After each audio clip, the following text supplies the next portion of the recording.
మైన దేవుని పిల్లలారా, క్రీస్తు వారి పేరట మీ అందరికీ నా వందనాలు. ఈ అవకాశం ఇచ్చిన కన్న తండ్రైన దేవుడికి కృతజ్ఞతాస్తుతులు చెల్లిస్తూ యూట్యూబ్ను వీక్షిస్తున్న నా ఆత్మీయులందరికీ ప్రభువైన యేసుక్రీస్తు వారి పేరట నా హృదయపూర్వకమైన ధన్యవాదాలు చెల్లించుకుంటున్నాను. ఈరోజు ఒక ప్రాముఖ్యమైన విషయాన్ని ఆలోచించటానికి మీ ముందుకు రావటం జరిగింది. మీ ముందుకు వస్తున్న ప్రతిసారి కూడా దేవుని వాక్యముతోనే వస్తున్నాను. నేను లోక సంబంధమైన ఆలోచనలతో కానీ వేరే వారి కుటుంబాల గురించి కానీ నేను ఎప్పుడు రాను కూడా. నేను వస్తున్నాను అంటే, నేను యూట్యూబ్లోకి వస్తున్నాను అంటే దేవుడు నాకు ఇచ్చిన సమయాన్ని వృధా చేసుకోకుండా చక్కటి విషయాలను అనేకులకి తెలియపరచాలని, నాకు తెలిసిన విషయాలు, దేవుడు నాతో మాట్లాడుతున్న విషయాలు, దేవుడు నాతో మాట్లాడి ప్రజల దగ్గరికి తీసుకెళ్ళవలసిన విషయాలను చక్కగా ఆలోచించి మాట్లాడటానికి నేను ప్రయత్నం చేస్తాను. ఎవరినో కించపరచటం, ఎవరినో నిందించటం, ఎవరినో ఏలెత్తి చూపించటం అది నాకు అలవాటు కూడా లేదు. ఇంకపోతే దేవుడు మనకిచ్చిన ఈ జ్ఞాన గ్రంథాన్ని చక్కగా పరిశీలన చేస్తే, చక్కగా ఆలోచిస్తే నిజంగా మన జీవితాలలో దేవుడు మనకిచ్చిన అవకాశాన్ని వాడుకుంటున్నట్లుగా మనం ఆలోచించాలి. మనకిచ్చిన అవకాశము చాలా విలువైనది ప్రియులారా, చాలా విలువైనది. మనం అనుకోవచ్చు మనకి ఏ విలువ లేదనుకోవచ్చు, మనం అనుకోవచ్చు అందరిలాగా నేను కూడా అనుకోవచ్చు. కాదు. నువ్వు దేవునిలోకి వచ్చిన తర్వాత నువ్వు ఏర్పరచబడిన వాడు. నువ్వు దేవునిలోకి వచ్చిన తర్వాత నీకొక స్టాండర్డ్ ఉంది, నీకొక వాల్యూ ఉంది, నీకొక గమ్యం ఉంది నువ్వు దేవుడిలోకి వచ్చిన తర్వాత. అందుకే దేవుడిలోకి వచ్చిన తర్వాత మన జీవితం టోటలీగా చేంజ్ అవ్వాలి. దేవుడిలోకి వచ్చిన తర్వాత మన ఆలోచనలు మారిపోవాలి, మన ప్రతి హావభావాలన్నీ కూడా మారిపోవాలి. ఎందుకంటే మనం వచ్చింది దేవునిలోకి, భక్తిగా బ్రతకడానికి, న్యాయంగా ఉండటానికి, నమ్మకంగా నడుచుకోవటానికి, మోసాలకి దూరంగా, దుష్టులకి దూరంగా, ఇవన్నీ మనము సమాజములో వదిలేసి ఒక పవిత్రమైన మార్గములోకి, క్రీస్తు వేసిన మార్గములోకి మనం వచ్చాం. అలా వచ్చిన మన మార్గాన్ని ఒక్కసారి గమనిస్తే ఆ మార్గం చాలా గొప్పది అని యేసుక్రీస్తు వారు బోధిస్తున్నారు. నేనే మార్గము అంటున్నాడు. నేనే మార్గం. ఆ మార్గములోకి వచ్చిన మనం, ఆ మార్గములో నడుస్తున్న మనము లోకానికి మనం ఎప్పుడో ఫుల్ స్టాప్ చెప్పేశాం. లోక ఆశలకి, లోకానికి, లోక సంబంధమైన విచారాలకి, లోక సంబంధమైన దోపిడిలకి, లోక సంబంధమైన వాటన్నిటికీ ఎప్పుడో ఫుల్ స్టాప్ పెట్టేశాం. ఎందుకు ఫుల్ స్టాప్ పెట్టేసామంటే, దేవుడు మనకిచ్చిన ఈ సందర్భం, దేవుడిలోకి వచ్చిన మనం అసలు ఎలా ఉండాలి, దేవుడిలోకి వచ్చి మనం ఎలా బ్రతకాలి అని చాలామందికి డౌట్ఫుల్గా ఉండొచ్చు. అని చాలామంది ఏం చేస్తున్నారంటే, సగం జీవితం లోకంలో గడుపుతుంటారు, సగం జీవితం దేవుడిలో గడుపుతుంటారు. అది ఎలా అంటారా? ఆదివారం దేవునిలో గడుపుతారు, సోమవారం నుంచి శనివారం వరకు లోకంలో గడుపుతుంటారు. అది ఈరోజు మనిషికున్న అలవాటుగా మారిపోయింది. పెద్దగా గద్దిస్తే అసలు ఆదివారం కూడా మానేస్తాడు. ఆదివారం కూడా మానేస్తాడు, సావాసముకు కూడా మానేస్తాడు. ఎందుకు మానేస్తున్నాడు అంటే బలహీనుడు కాబట్టి. వాక్యములో బలవంతుడు కాదు, వాక్యములో బలం తెచ్చుకోలేదు. అందుకే గట్టిగా మాట్లాడిన ఆదివారం కూడా మానేస్తా ఆ స్థితిలో ఉంటున్నాడు. కాబట్టి చాలా జాగ్రత్తగా డీల్ చేయాలి. చాలా జాగ్రత్తగా సమాజాన్ని దేవుని దగ్గరికి తీసుకురావటానికి ప్రయత్నం చేయాలి. ఇంకపోతే క్రైస్తవులుగా ఉన్న మనము దేనికి కూడా మనము బెదరకూడదు. దేనికి కూడా మనము భయపడకూడదు. ఎందుకు మనకు భయం? దేవుడిలోకి వచ్చిన తర్వాత, క్రీస్తుని నమ్ముకున్న తర్వాత, క్రీస్తు ఏమన్నాడు తెలుసా? నేను లోకాన్ని జయించి ఉన్నాను అంటున్నాడు. నేను లోకాన్ని జయించాను కాబట్టి మీరు ఇంకా నిరభ్యంతరంగా బ్రతకండి, ఎవరికి భయపడవలసిన అవసరత లేదు అని యేసుక్రీస్తు వారు ఖడాఖండితిగా చెప్పాడు. ఎవరికి భయపడవలసిన అవసరత లేదు. ఎందుకంటే నేను లోకాన్ని జయించి ఉన్నాను కాబట్టి. లోకాన్ని జయించిన యేసుక్రీస్తు వారిని నమ్ముకున్న తర్వాత బిక్కుబిక్కుగా బ్రతకటం ఎవరు నేర్పారు? ఇదంతా బిక్కుబిక్కుగా బ్రతకటం ఎవరు చూపించారు? ఇదంతా అందుకే యేసుక్రీస్తు లోకాన్ని జయించాడు కాబట్టి మనము కూడా ధైర్యముగా బ్రతకడానికి ప్రయత్నం చేయాలి. బెదరకుండా బ్రతకాలి. వాడొచ్చి ఏం చేస్తాడు, ఈడొచ్చి ఏం చేస్తాడు, వాడొచ్చి కొడతాడు, ఈడొచ్చి తిడతాడు, ఆ పార్టీ వచ్చింది, ఈ పార్టీ వస్తే ప్రమాదం, ఆ పార్టీ వస్తే ప్రమాదం. క్రైస్తవులకి ఇలాంటివి ఏముండకూడదు. మనిషి జీవితంలో ఇలాంటివి ఏముండకూడదు. ధైర్యముగా ఉండాలని చెప్తుంది బైబిల్. ఒక మంచి మాట చదువుకుందాం. సామెతల గ్రంథం. సొలొమోను గారు ఒక మంచి విషయాన్ని ప్రస్తావిస్తూ, ఒక మంచి విషయాన్ని లేవనెత్తుతూ ఏమి రాస్తున్నాడు? సామెతల గ్రంథం 14వ అధ్యాయం 26వ వచనం. 26వ వచనంలో ఏమనుందో ఒక్కసారి మీ చేతిలో ఒకవేళ బైబిల్ ఉంటే, మీకు అవకాశం ఉంటే ఒక్కసారి ఖచ్చితంగా ఈ మాటను చదవండి. ఎందుకంటే ఈ మాట మనకి ఎంతో ఆదరణ కలిగిస్తుంది, ఎంతో స్ఫూర్తినిస్తుంది, ఎంతో ధైర్యమునిస్తుంది. యెహోవాయందు భయభక్తులు కలిగి ఉండుట బహుధైర్యమును పుట్టించును. యెహోవాయందు భయభక్తులు కలిగి ఉంటే ఆ భయభక్తులు మనకి ఏం పుట్టిస్తాయంట తెలుసా? ధైర్యమును పుట్టిస్తాయంట. బెదురుకునే ప్రసక్తే ఉండదు. కాంగ్రెస్ వచ్చినా, బీజేపీ వచ్చినా, ఏ పార్టీ వచ్చినా, క్రైస్తవుల్ని ఎంత హింసిస్తున్నా, ఎక్కడ యుద్ధాలు జరుగుతున్నా, ఎక్కడ భూకంపాలు వస్తున్నా బెదరేదే లేదు, జడిసిపోయేదే లేదంటున్నాడు సొలొమోను గారు. బహుధైర్యమును పుట్టించును. ధైర్యం పుట్టిస్తుందంట. దేవుని యందలి భయభక్తులు కలిగి ఉంటే,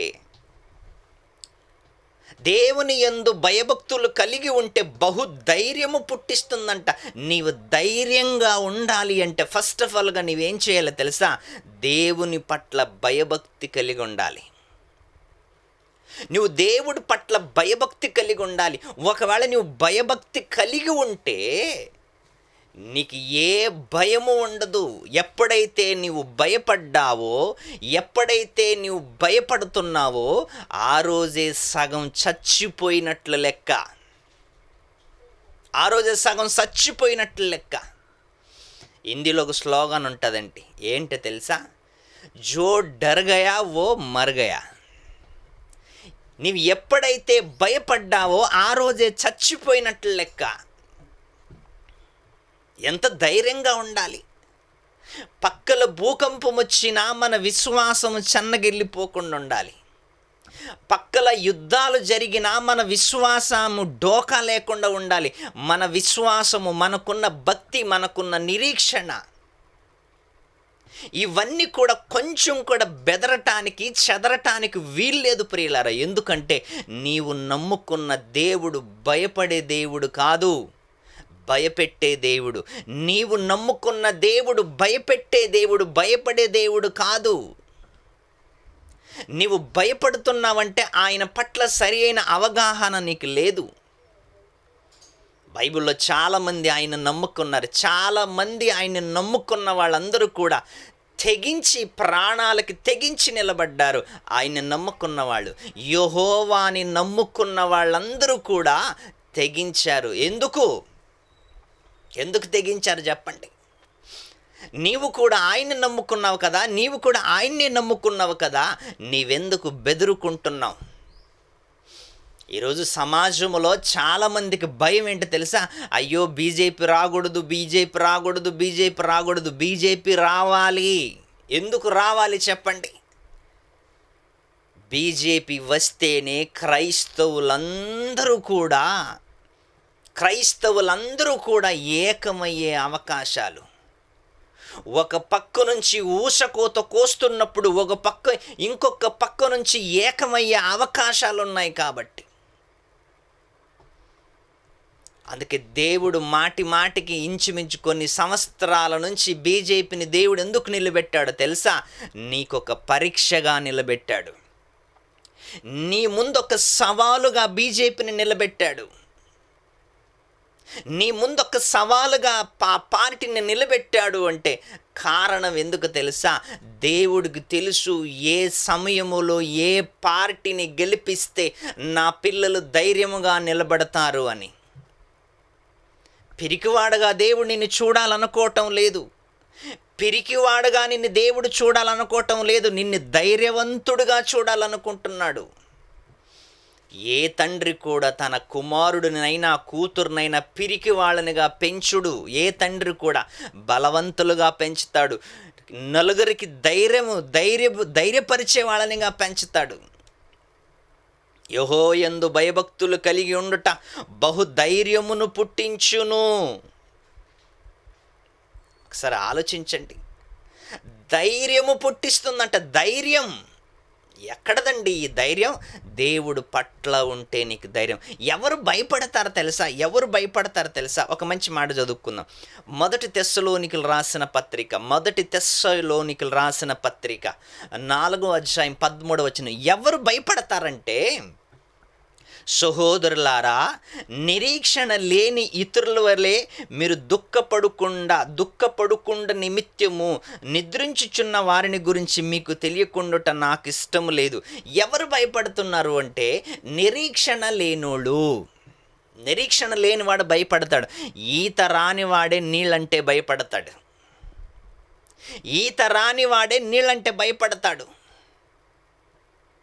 నిరీక్షణ లేనివారు చచ్చిపోయిన తర్వాత ఏం జరుగుతుందో, చచ్చిపోయిన తర్వాత ఎక్కడికి వెళ్ళాలో అని తెలియకుండా నిరీక్షణ లేని వాళ్ళు భయపడతారు. నీకొక నిరీక్షణ ఉంది, నీకొక గమ్యం ఉంది, నీకొక ఆధారం ఉంది, నీకొక నమ్మకం ఉంది, నీకొక విశ్వాసం ఉంది.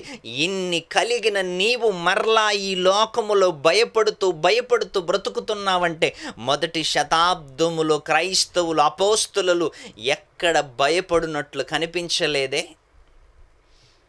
ఎక్కడ భయపడుతున్నట్లు, ఎక్కడ జడిసిపోతున్నట్లు, ఎక్కడ దాక్కున్నట్లు ఎక్కడ కనిపించలేదు. బహిరంగంగా తిరిగారు వాళ్ళంతా. బహిరంగంగా సువార్తను ప్రకటిస్తారు. చంపుతావా? చంపుకోండి, మేము ప్రకటించే దానిని మేము ప్రకటిస్తూనే ఉంటాం. ఎందుకంటే ఈ లోకానికి మాకు సంబంధమేమీ లేదు. ఈ లోకములు మేము ప్రకటిస్తున్నది క్రీస్తును గురించి. ఆ క్రీస్తు ఈ లోకాన్ని జయించాడు. ఈ లోకాన్ని జయించి, మరణాన్ని జయించి మాకు స్వాతంత్రం ఇచ్చాడు. మేము కూడా ఈ లోకములో భయపడే ప్రసక్తే లేదు.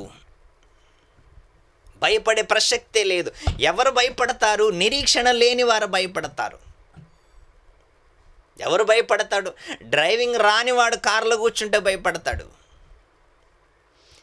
దేవుడు నీకిచ్చిన ఆధిక్యతను ఉపయోగించుకో. దేవుడు నీకిచ్చిన మంచితనాన్ని చాటి చెప్పు, ధైర్యంగా చెప్పు. పక్కల క్రైస్తవుల్ని ఊచకోతు కోస్తున్నా ఇక్కడ నీ విశ్వాసం సన్నగిల్లటానికి అవకాశం ఇవ్వకు. పక్కల క్రైస్తవుల్ని మర్డర్ చేస్తున్నా నీ విశ్వాసాన్ని బలపరుచుకో, ధైర్యంగా ఉండు. ధైర్యంగా ఉండు. ఏంటి, క్రైస్తవుల పట్ల అన్యాయం జరుగుతుందని నీవు బాధపడుతున్నావే, అది ఈ రోజుది కాదు, ఎప్పుడు నుంచో జరుగుతుంది. అది ఎప్పుడు నుంచో జరుగుతుంది. అప్పటి నుంచి జరుగుతున్నది ఇప్పటి వరకు ఎందుకు బాధపడటం? అందులో దేవుని సంకల్పం కూడా ఉండొచ్చు కదా, అందులో దేవుని ప్రణాళిక కూడా ఉండొచ్చు కదా. అందుకే ఎవరు భయపడతారంట? నిరీక్షణ లేని వారు భయపడతారు. నిరీక్షణ లేనివాడు, ఈత రానివాడే నీళ్ళలోకి వెళ్ళటం భయపడుతున్నట్లు నిరీక్షణ లేని వారే భయపడతారు. పౌలు గారు ఒక మంచి మాట మాట్లాడుతున్నాడు, బైబిల్లో మనం చదువుకున్న చాలా అద్భుతమైన మాట. 2 కొరింథీయులకు రాసిన పత్రిక చాలా అద్భుతమైన మాట. 4వ అధ్యాయం, 2 కొరింథీయులకు రాసిన పత్రిక 4వ అధ్యాయము 16వ వచనం. 2 కొరింథీయులకు రాసిన పత్రిక 4వ అధ్యాయము 16వ వచనం. పౌలు గారు సంఘానికి ఏం మాట్లాడుతున్నాడు, ఎంత ధైర్యముతో మాట్లాడుతున్నాడు మనం చదువుకుందాం. కావున మేము అధైర్యపడము, మాకు భయము లేదు. ఎందుకు తెలుసా? మాకు నిరీక్షణ ఉంది. మేము ఎదురు చూస్తున్న యేసు ఏదో ఒకరోజు ఈ లోకానికి వచ్చి మమ్మల్ని తీసుకెళ్తాడు అని నిరీక్షణతో ఎదురు చూస్తున్న పౌలు గారు ఏమంటున్నారు తెలుసా? మేము అధైర్యపడము, మా బాహ్య పురుషుడు కృషించుచున్నను, ఆంతర్య పురుషుడు దినదినము నూతనపరచబడుచున్నాడు. మా బాహ్య పురుషుడు, మనం వేసుకున్న శరీరాలు, మనము ధరించుకున్న ఈ శరీరాలు కృషించిపోతున్నను.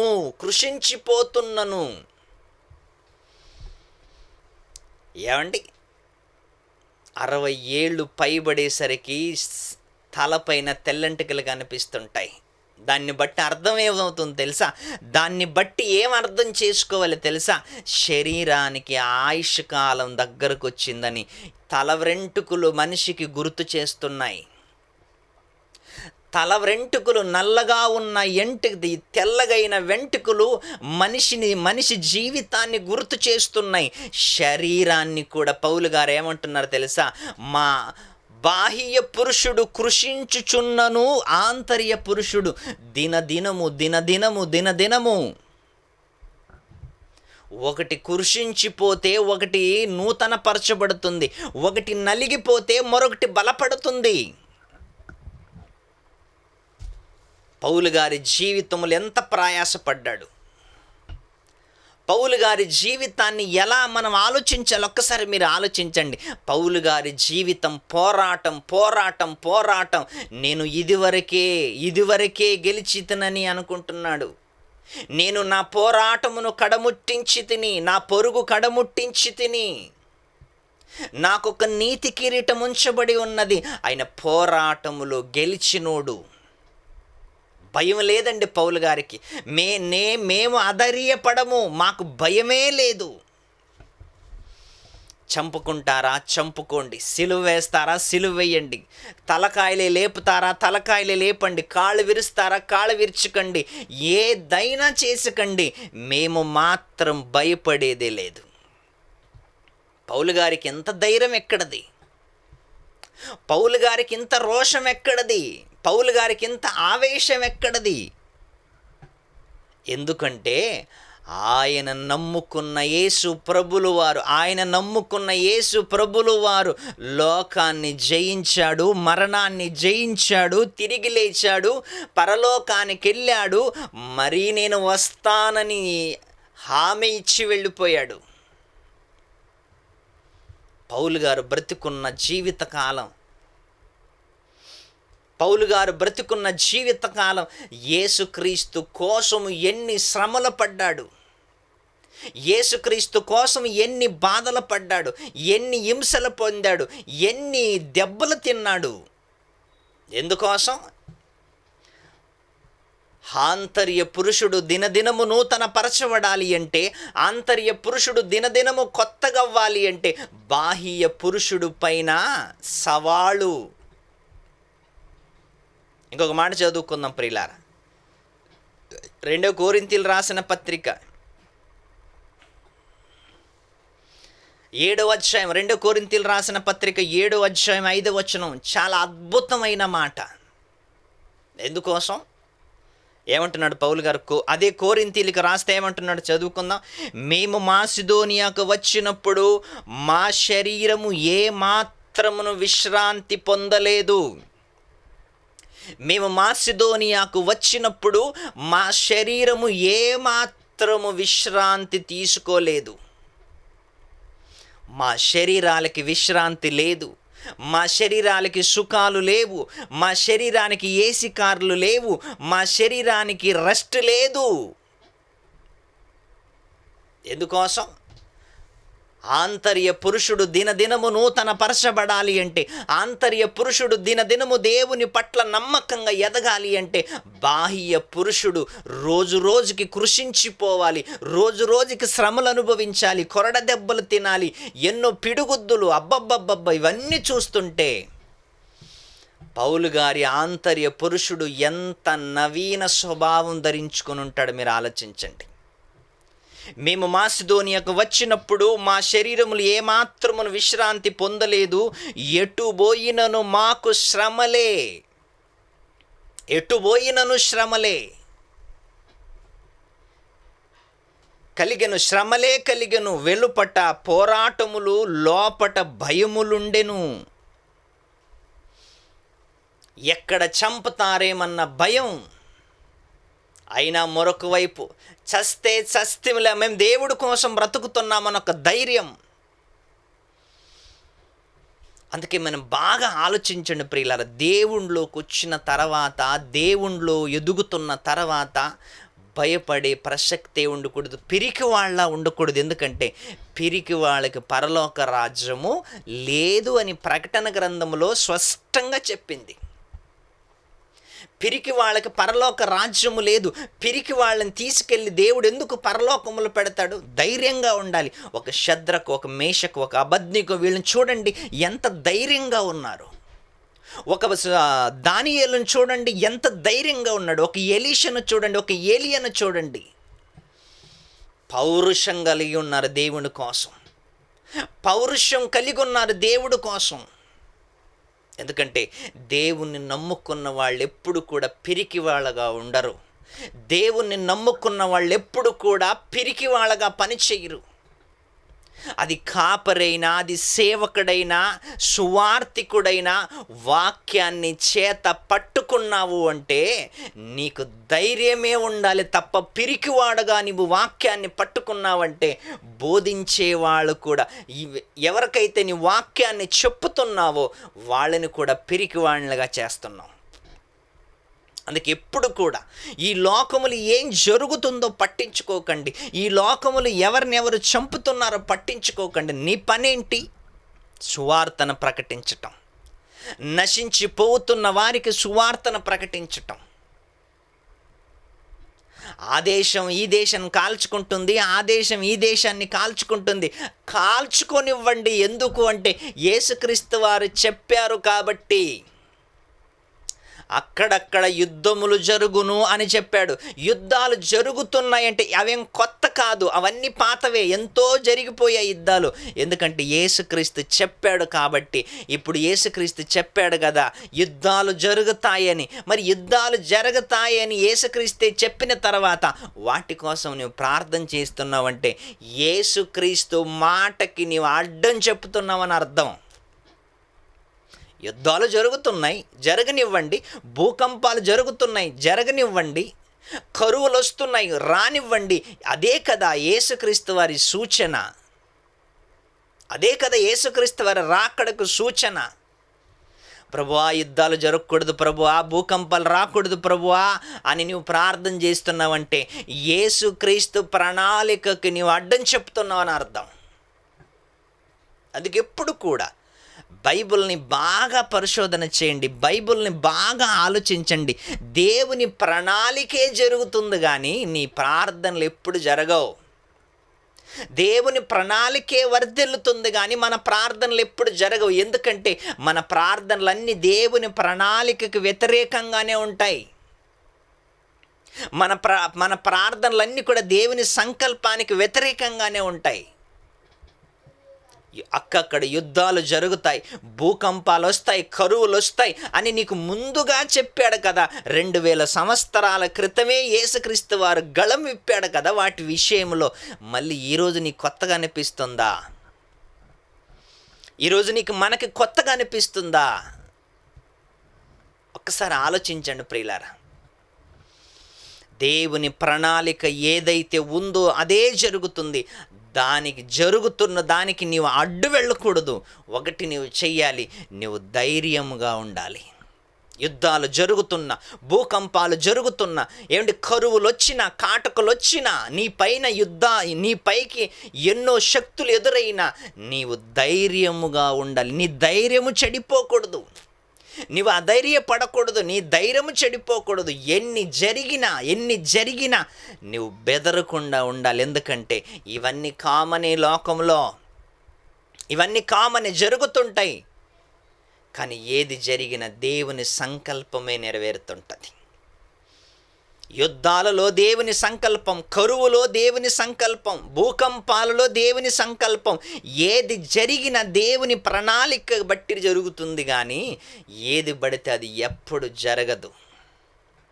అందుకే ఒక్కసారి మీరు ఆలోచించండి. నువ్వు ధైర్యంగా ఉంటే నీ ముందు ఎన్ని శక్తులు వచ్చినా పటాపంచులు అవుతాయి. యుద్ధాలు వస్తాయి, గొడవలు వస్తాయి, సవాళ్ళు వస్తాయి, సమస్యలు వస్తాయి, ఎన్నో వస్తాయి. ఇవన్నీ యేసుక్రీస్తు ముందుగా చెప్పాడు కాబట్టి ఖచ్చితంగా వస్తాయి. వచ్చే వాటి కోసం ప్రార్థన చెయ్యకు, వస్తున్న వాటిని ఎలా ఎదుర్కోవాలో ప్రార్థన చెయ్యి, ఎలా నిలబడాలో ప్రార్థన చెయ్యి. వాటిని ఆపమని ప్రార్థన చెయ్యొద్దు, వాటిని తట్టుకునే శక్తి నాకు ప్రభువా దయచేయమని ప్రార్థన చెయ్యి. దేవుని ప్రణాళిక ఆలోచించు, దేవుని సంకల్పాన్ని ఆలోచించు, నీకే అర్థమైపోద్ది. అందుకే దేవుడి పట్ల నీవు ఉన్నావు అంటే నీవు ధైర్యంగా ఉండాలి. దేవుని నువ్వు నమ్ముకున్నావంటే ధైర్యంగా ఉండాలి, నిరీక్షణతో ఉండాలి. నీకు ఒకరోజు పరలోకం ఉందని, నువ్వు ఒకరోజు దేవుడి దగ్గరికి వెళతావని, దేవుని చెంతకు చేరతావని నువ్వు ధైర్యంగా ఉండాలి.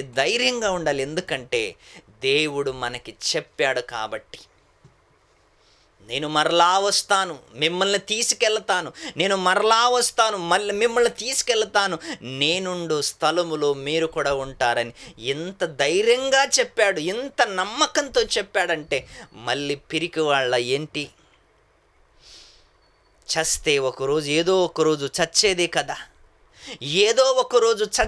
కదా. ఆ చావేంటో క్రీస్తు కోసం చద్దాం, ఆ చావేంటో దేవుని కోసం చద్దాం. నీ చావు వలన నలుగురు బాగుపడేలా ఉండాలి, నీ చావు వలన నలుగురు రక్షణ పొందేలాగా ఉండాలి. యేసుక్రీస్తు చావుతో ప్రపంచమంతటికి రక్షణ ఎలాగైతే వచ్చిందో, నీ చావుతో కనీసం నలుగురికైనా రక్షణ వచ్చేలాగా నీవు చావు. పౌలు గారు ఏమంటున్నారు తెలుసా? బ్రతుకుట క్రీస్తే, చావైతే లాభం. బ్రతుకుట క్రీస్తే, చావైతే లాభం. నీ చావు నలుగురికి ఉపయోగపడాలి, నీ చావు నలుగురికి మేలు చెయ్యాలి. అలాంటప్పుడు నీవు ధైర్యముగా ఉండి మరణాన్ని కౌగిలించుకో. ఎందుకంటే ఒకరోజు నీవు దాన్ని జయిస్తావు. నమ్మకంగా నిజాయితీగా బ్రతికితే ఏదో ఒకరోజు యేసుక్రీస్తు రాకడలో నిన్ను యేసుక్రీస్తు లేపుతాడు. అందుకే ఎప్పుడు కూడా మీరు భయపడకండి. అక్కడ అది జరిగింది, ఇక్కడ ఇది జరిగింది, గొడవలు, సమస్యలు, యుద్ధాలు, అవి ఇవని మీరు జడిసిపోవలసిన అవసరత ఏమీ లేదు. ఇవన్నీ జరగవలసినవే, కొత్తవేమి కాదు. యుద్ధాలు జరుగుతున్నాయా? జరగనివ్వండి. కరువులు వస్తున్నాయా? రానివ్వండి. ఎందుకంటే ఇవన్నీ వస్తే కదా యేసుక్రీస్తు రాకడ సూచన ఇవన్నీ. అందుకే నిజాయితీగా బ్రతకండి, నమ్మకంగా బ్రతకండి, నిరీక్షణతో బ్రతకాలని కోరుకుంటూ ఈ